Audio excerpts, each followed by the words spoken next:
Hello जी मेरे प्यारे दोस्तों, आप सभी को स्वागत करता हूं अपने इस नए वीडियो में। मेरा नाम है मानवेंद्र कुमार और मैं रहता हूं यूरोप के एक बेहद ही खूबसूरत से शहर प्राग में। तो चलिए आज के इस वीडियो में जो है वो कल्चरल डिफरेंस की बात करेंगे कि जब आप चेक रिपब्लिक यानी एक यूरोपियन कंट्री में आते हैं, शेंजन जोन में आते हैं, तो क्या आपको कल्चरल डिफरेंस जो है वो देखने को मिलेगा। एंड जैसा कि आपको पता है कि इंडिया जो है वो एक तरीके से बहुत ही कल्चरली एनरिच्ड कंट्री है। एंड यहाँ आकर के जो है वो अचानक से क्या क्या चीज़ें ऐसी सडन चेंज होता है, तो उसकी बातें करेंगे। पॉइंट वाइज जो है 6 पॉइंट मैंने नोट किए हैं अपने पर्सनल एक्सपीरियंस के थ्रू, जिसमें से जो पहला जो पॉइंट मेरे हिसाब से है वो है religion. Religion in the sense कि आपको पता है कि हमारा जो कंट्री है इंडिया, वो बहुत ही रिलीजियस कंट्री है। वहाँ पे अलग अलग रिलीजन के लोग रहते हैं, हिंदू रहते हैं, मुस्लिम रहते हैं, बौद्ध रहते हैं, क्रिश्चियन रहते हैं, जैन रहते हैं एंड सिख रहते हैं। तो जितने भी आप बहुत सारे रिलीजन के लोग रहते हैं एंड आपस में मेल जोल के साथ और बहुत ही प्यार के साथ हम लोग रहते हैं। एंड सब जो है वो एक दूसरे के धर्म का जो है वो सम्मान करते हैं एंड सबको अपने अपने धर्म के हिसाब से उसको फॉलो करने की आज़ादी होती है। तो हमें आदत होती है, जैसे एज अ हिंदू धर्म में अगर मैं बताऊं तो हमारे रिलीजन में जो है हम पूजा पाठ करते हैं, हमारे बहुत सारे त्यौहार होते हैं, उनके उनके हिसाब से हमारे हर एक महीने में हमारी एक्साइटमेंट चेंज होती है कि यार दशहरा आ गया, नवरात्रि आ गई, होली आ गई, दीपावली आ गई, रामनवमी आ गई, वसंत पंचमी आ गई, सरस्वती पूजा, बहुत सारी चीज़ें। एंड सेम इसी तरीके से अलग अलग रिलीजन के अपने अपने इवेंट्स होते हैं। तो ये एक, जैसे ही हम चेक में आते हैं, जैसे मैं चेक में आया तो मैंने देखा कि यहाँ के लोगों की जो मेंटालिटी है रिलीजन को लेकर के, वो तो बिल्कुल ही चेंज्ड है। कि यहाँ के सबसे पहले तो सबसे जो चेक के जो लोग हैं वो ज़्यादातर लोग, जैसे कि मैंने और भी वीडियो में बता रखा है, वो एथीस्ट हैं। वो किसी गॉड के ऊपर डायरेक्टली जो है वो बिलीव नहीं करते हैं। एंड यहाँ के लोग बेसिकली जो है वो थोड़ा एक्सप्लोरर माइंडसेट के होते हैं एंड अपने वर्क को ही जो है वो ज़्यादा प्रेफरेंस देते हैं। जैसे वर्क इज़ वर्शिप वाली जो चीज़ होती है, उस चीज़ को ज़्यादा ये जो है डायरेक्ट वे में ही लेते हैं। एंड बट मोटा मोटा अगर रिलीजन की बात किया जाए यहाँ पे, तो कैथोलिक एंड प्रोटेस्टेंट, जो कि हमारे ईसाई धर्म के जो दो ग्रुप होते हैं, इनको फॉलो करने वाले लोग आपको मिलेंगे, कुछ हद तक मिलेंगे, जिसमें ज़्यादातर लोग जो हैं वो कैथोलिक ग्रुप के आपको मिलेंगे। एंड इसके अलावा आई डोंट थिंक कि मतलब और ज़्यादा रिलीजन में डाइवर्सिटी है। या तो क्रिश्चियन है एंड या तो फिर एथीस्ट हैं, बट जो मेजॉरिटी है वो एथीस्ट हैं। एंड इसके अलावा जो सेकंड पॉइंट जो मुझे लगता है कि जो बहुत ही बड़ा कल्चरल डिफरेंस है, वो है सोशल स्ट्रक्चर। सोशल स्ट्रक्चर इस तरीके से कि हमारे इंडिया में एक तरीके से एक हायरार्की होती है हर चीज़ में। कि जैसे किसी जैसे कास्ट के बेस पे हो गया, या फिर एल्डर्स की जो आपके बड़े होते हैं उनका हम सम्मान करते हैं एंड बड़ों का कहना माना जाता है। तो एक इंडिपेंडेंट डिसीजन मेकिंग जो पावर होती है, वो छोटे के पास थोड़ा कम होता है। उसको उसको इस तरीके से देखा जाता है इंडिया में कि बड़ों से पूछ करके या बड़ों की बातों को फॉलो करके जो है वो अपने चीज़ों को करता है, जो जो जो छोटा होता है उम्र में या फिर हायरार्की में। एंड कहीं ना कहीं जो है वो कास्टिसिज्म जो है वो इंडिया की रियलिटी है अगर देखा जाए तो। कि आजकल तो वैसे बहुत कम हो चुका है, बट फिर भी दूर दराज के क्षेत्रों में अभी भी है कि कास्ट की जो हायरार्की में जो नीचे कास्ट के लोग होते हैं उनके साथ गलत व्यवहार किया जाता है। तो एक हायरार्कियल सिस्टम अगर पेरेंटल बेसिस पे देखा जाए या फिर कास्टिसिज्म के बेसिस पे देखा जाए तो देखने को मिलता है। एंड उसके हिसाब से कुछ लोगों की मेंटालिटी भी आपको दिखेगी इंडिया में। बट यहाँ पे जो है वो एक्चुअल में, जैसे अब हम बात करते हैं इंडिया में कि इक्वालिटी होनी चाहिए, चाहे वो मेल फीमेल के बीच में हो, चाहे वो किसी भी कास्ट या फिर रिलीजन के बेस पे हो, इक्वालिटी होनी चाहिए। एंड हमारा इंडिया उस चीज़ को पूरी तरीके से ऑप्ट कर रहा है एंड ऑलमोस्ट हम उस दिशा में भी हैं। बट यहाँ पे जो है वो एक्चुअल में वो चीज़ है जो हम करना चाहते हैं, इक्वालिटी, यानी मेल फीमेल कह लो या हायरार्कियल सिस्टम तो है ही नहीं यहाँ पे। एंड इंडिपेंडेंट डिसीजन जो है वो एक छोटा बच्चा जो कि अपना एडल्ट वाले फेज़ में एंटर कर रहा है, यानी 18 साल के ऊपर हो रहा है, तो वो इंडिपेंडेंटली जो है वो काम कर सकता है। अपने पेरेंट्स के जो उनकी जो भी डिज़ायर्स हैं उनको फ़ॉलो करे या ना करे, वो खुद के डिज़ायर्स जो है वो बताए या फिर उसको फ़ॉलो करे, ये उसका डिसीज़न होता है। एंड ऐसा नहीं कि उस चीज़ से पेरेंट्स यहाँ के हर्ट होते हैं, उनकी भी अपब्रिंगिंग इसी टाइप से हुई होती है। तो कहीं न कहीं देखा जाए तो इक्वालिटी वाला कंसेप्ट जो है वो मैंने बहुत पर्सनली फ़ील किया है कि यहाँ पे बहुत यहाँ के रेगुलर लाइफ में है, एंड हम जो है उस चेंज वाले फेज़ में हैं अभी। तो सोशल कल्चर इस तरीके से देखा जाए तो ज़्यादा इक्वल है, यहाँ पे इक्वालिटी का जो है वो आपको माहौल मिलेगा। इसके अलावा तीसरा पॉइंट जो मुझे लगता है, जो कि पर्सनली मैं खुद इस चीज़ को चेंज कर रहा हूँ अब, ऑलमोस्ट मतलब सीख रहा हूँ, वो है communication style. Communication style in the sense कि हमारे जो इंडियन की प्रवृत्ति होती है, वो होती है कि किसी भी बात को बहुत ही डायरेक्ट वे में कहना हम प्रेफर नहीं करते हैं। हम ये पहले जज करते हैं या देखते हैं कि सामने वाले को वो बात कैसी लगेगी। अगर उसको वो बात जिस तरीके की उसकी पर्सनैलिटी है, हम कोशिश करते हैं कि उसके हिसाब से हम बात को करें। चाहे बात वो सही हो या गलत हो, या बात क्या है उससे हमें फ़र्क नहीं पड़ता है। तो हम थोड़ा-सा इनडायरेक्ट वे अपनाते हैं अपनी कम्युनिकेशन स्टाइल में।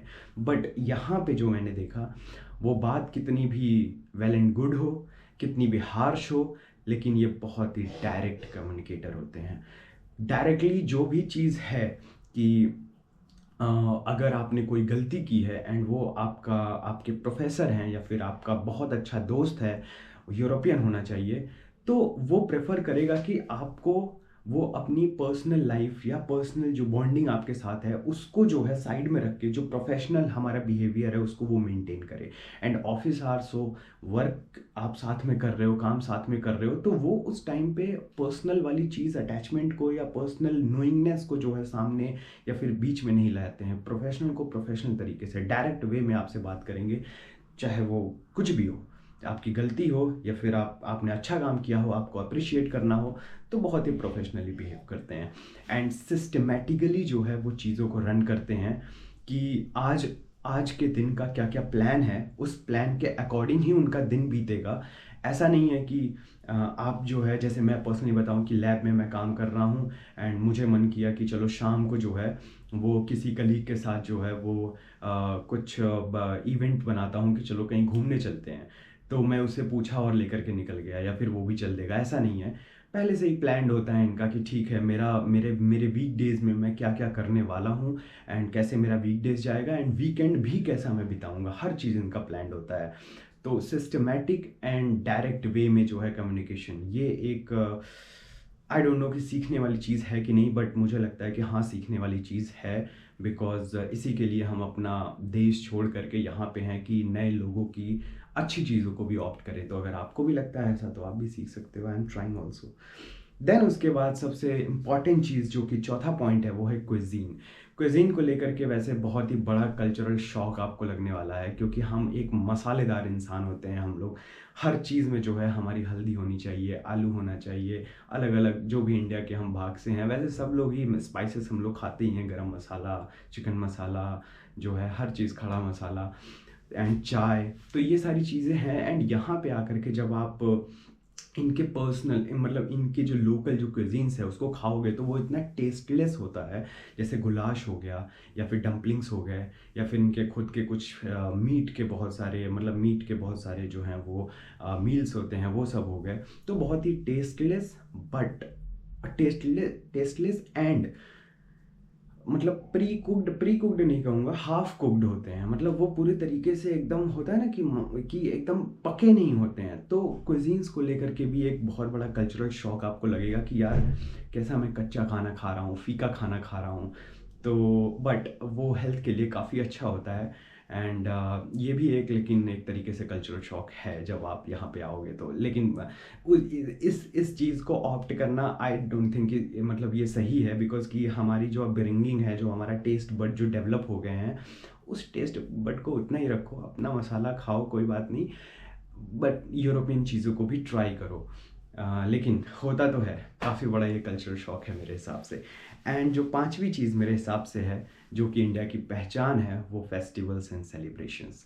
तो हमारे पास हमने जैसे मैंने बताया पहले पॉइंट में आपको कि रिलीजियस बेस पे या फिर हमारे खुद के बहुत सारे त्यौहार होते हैं, वो चाहे रिलीजन के बेस पे हो या फिर हमारे हिस्टोरिकल किसी इवेंट को लेकर के हो। तो हम लोग हर चीज़ को बड़ा ही जो है वो प्यार से एंड हर महीने जो है कुछ ना कुछ नया हम लोग सेलिब्रेट करते ही रहते हैं। लेकिन यहाँ पे आने के बाद जो है वो मैंने देखा है कि कुछ ही त्योहार हैं जो कि आपको दिखेगा कि जब पूरे शहर का जो है वो माहौल पूरी तरीके से बदल चुका है, जैसे क्रिसमस का टाइम, ये जो इस टाइम का टाइम चल रहा है, या फिर ब्लैक फ्राइडे का टाइम, या फिर ईस्टर वाला जो मंथ होता है, हेलोवीन होता है। तो इनके कुछ कुछ इवेंट्स हैं जिसमें आप काफ़ी इंजॉय करोगे, लेकिन मोस्ट ऑफ द टाइम जो है वो शहर बड़ा बड़ा मतलब कांस्टेंट सा रहता है कि हाँ खूबसूरती है, इनके हिस्टोरिकल म्यूज़ियम्स हैं, इनके ब्यूटीफुल लैंडस्केप्स हैं, आप उनको एंजॉय करो। बट फेस्टिवल वाइज जो है सेलिब्रेशन उतना नहीं है जितना कि इंडिया में हमारा होता है, एंड उतना रंगीन, उतना कलरफुल नहीं होता है। ठीक है, मतलब तो ये भी एक बहुत बड़ा कल्चरल शॉक होता है कि हम अपने त्योहार को जो है वो यहाँ पे मेजॉरिटी में जो है वो सेलिब्रेट नहीं कर पाते हैं, एंड यहाँ के त्योहार जो है वो हमें उतना जो है वो अपीयरेंट नहीं लगते हैं जितना जितने हमारे त्यौहार होते हैं। एंड इसके अलावा लास्ट पॉइंट जो मेरी तरफ से है वो है एटीट्यूड टुवर्ड्स टाइम। जैसे मैंने बताया कि शेड्यूलिंग इनका इनका जो है वो इनका हार्ड कोर रूल है इनके लाइफ का, कि किसी भी काम को जो है वो शेड्यूल करके रखते हैं एंड उस शेड्यूल के अकॉर्डिंग उसको फिनिश करते हैं, एंड जो कुछ भी एक्टिविटीज़ इनकी हैं उसको फुलफिल करते हैं। तो टाइम को लेकर के तो ऑब्वियसली मैं पहले कुछ ज़्यादा ही जो है प्रोक्रास्टिनेशन करता था कि चलो आज नहीं कल कर लूँगा, लेकिन ये चीज़ मैंने पर्सनली सीखी है एंड मैं अभी भी सीख रहा हूँ कि कैसे ऑन टाइम जो है वो चीज़ों को शेड्यूल करूँ एंड उसको कंप्लीट भी करूँ। तो प्रोक्रास्टिनेशन को जो है कम करूँ एज मच एज़ पॉसिबल। तो टाइम मैनेजमेंट को लेकर के तो ऑब्वियसली मतलब आप खुद भी आकर के देखोगे तो आपको पता चलेगा कि अगर अगर डॉक्टर की अपॉइंटमेंट या फिर किसी भी इंसान से मिलने की अपॉइंटमेंट अगर आपको लेट सपोज कि 2 बजे की मिली है, 2 PM की मिली है, आप 2:10 आप जो है डॉक्टर के पास पहुंचे हो, फॉर श्योर वो आपको नहीं दिखेगा एंड आपको नेक्स्ट अपॉइंटमेंट लेनी पड़ेगी। तो यहाँ आने के बाद किसी से मीटिंग हो, कहीं भी आपका अपॉइंटमेंट हो, पहले पहुँच जाओ, ऑन टाइम पहुँचो। 1 मिनट भी अगर लेट हो गए तो ये बहुत ही ज़्यादा गुस्सा करते हैं, इनके चेहरे पे दिखता है कि आपने जो है वो कोई छोटी गलती नहीं की है, आप टाइम से नहीं पहुंचे। आपको लगा ठीक है 5 मिनट तो लेट हुआ, नहीं 5 मिनट इनके चेहरे पे दिखता है कि मतलब this is not the proper behaviour. तो वहाँ पे जो है वो थोड़ा सा एम्बेरसमेंट फील होता है, क्योंकि मेरे साथ हुआ है, बिकॉज मैं थोड़ा सा लेट लतीफ़ था। लेकिन ये भी एक कल्चरल शॉक है कि ठीक है 5 मिनट के लेट में भी इतना गुस्सा क्या करना, लेकिन ये वैलिड है इनकी तरफ से। तो आई होप कि आपको जो है वो एक मोटा मोटा आइडिया लगा होगा कि क्या क्या चीज़ें कल्चरल शॉक आपको भी लग सकती हैं। एंड अगर आप प्राग में रहते हो एंड कुछ और भी कल्चरल शॉक्स आपको लगे हैं तो कमेंट बॉक्स में कमेंट करके बताइए। इसके अलावा जो है वो चेक में एडमिशन का टाइम स्टार्ट हो गया है। इस वीडियो के डिस्क्रिप्शन में हमारे गूगल फॉर्म का लिंक है, उस फॉर्म को भरिए, मैं आपसे पर्सनली कनेक्ट करूंगा एंड आपके जो भी क्वेरीज हैं उन क्वेरीज को सॉल्व करने की कोशिश करूंगा। मिलते हैं नेक्स्ट वीडियो में, तब तक मुझे दीजिए इजाज़त। बहुत बहुत शुक्रिया।